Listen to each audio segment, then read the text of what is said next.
All right, here is our Buyer Bite segment. So today with buyers, we're going to be talking about picking the right lender. Um, there's a lot of different options that you have when you go to look online for your lender or when you go in person. So one thing I highly recommend is getting with your real estate agent. They usually have a lender that they work with that they can introduce you to. But so a lot of people like to go online and look at certain companies. So what are your thoughts on that, Tracy? I think they ought to think about working with someone local because it's easy to meet with them and go over paperwork. It's easy to submit papers too if they've got a big stack of like their tax records and stuff like that instead of scanning. A lot of people don't have scanners, so it's hard to get that information to your lender. Yeah. And a face-to-face with a lender is nice because it's just their personality and you know how you're working with them. Mm-hmm. I think it just works out good that way. Yeah.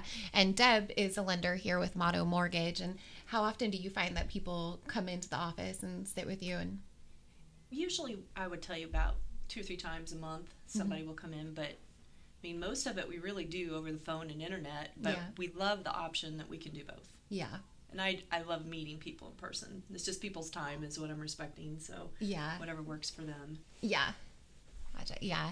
I know that we've done on a deal we've done that one of my clients came in and sat down with all of her paperwork and went over it with you. And I think that was really helpful to her to be able to do that. I think it is too. I mean, it's just the personal touch and, you connect and, learn more about them personally and they see who you are. You're not just a name, on a card or an email coming across. Yeah. So. Yeah.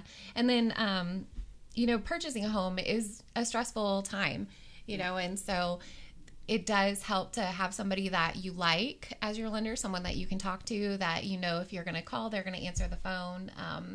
And there's a lot of questions that come up that get fielded, and sometimes I get questions from my clients, and I'm like, oh, that's actually something the lender needs to answer because it's just the information that they have.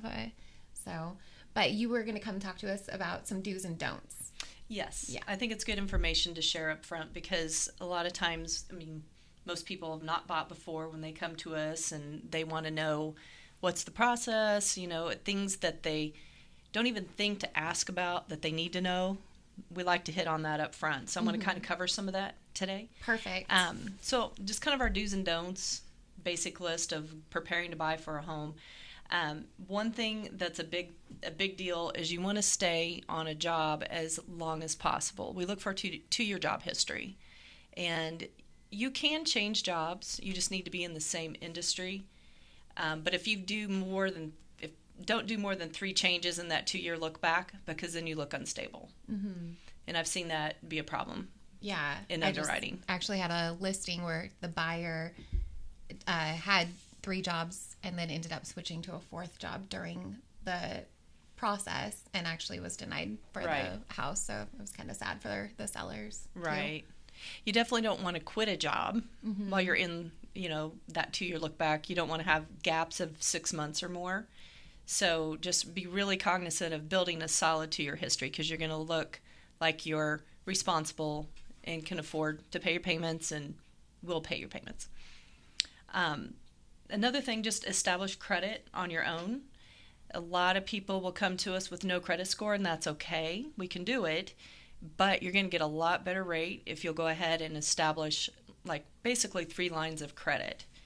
And general rule that I've always followed is 1 installment loan to 2 revolving accounts. So revolving accounts are going to be more like your credit cards, but you have to be really, really careful how you use them. Because if you use over 50% of whatever that credit line is that they give you, then it works against you. So best rule of thumb is keep it about 10% of whatever that line is they give you. So in the case of a $500 card, you want to do, where you're not over 10% being $50. And you definitely want to pay it on time. You don't want any late pays because when I say late pays, if you go over 30 days late, then it's going to kill you on your credit. But a late pay in general is if you don't pay it on time, they note that too. So it's really important that you use it correctly. Rent, that's another thing that I think people kind of mess up on. They pay cash. Some of our loans, you don't have to actually prove rent, which is kind of cool. Most of the time you don't.